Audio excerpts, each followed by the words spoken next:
Kako pogosto se smejete? To coaching vprašanje je primerno na začetku leta, da se v tem času odločite, da boste se več smejali v tem letu, da boste bolj navznoter in tudi kasneje navzven uporabljali humor ali pa smeh. Ker mi vemo, da smeh je pol zdravja. Ma pozabljamo, da smeh lahko reši vaše omejujoče prepričanja. Smeh lahko reši pretekle zamere. Smeh lahko reši katerokoli stvar navznoter, ki se vam zdi preresna, pretežka, prezahtevna, in 3 pikce.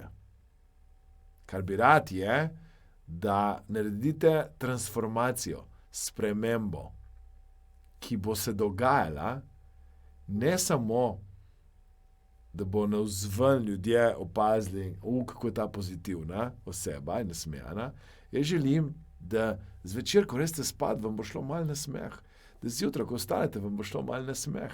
Jaz želim, da postane smeh del vašega notranjega sveta. Ko boste si rekli nekaj, tega ne zmorem, bi rad vklopite mašino za smejanje.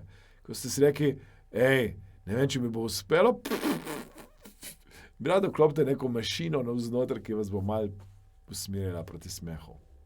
Uporabite to neverjetno orodje, uporabite to neverjetno orožje, da naredite leto, ki smo ga začeli, najlepše leto vašega življenja.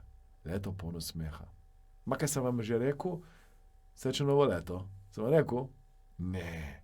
Kdaj? Okej, srečno novo leto.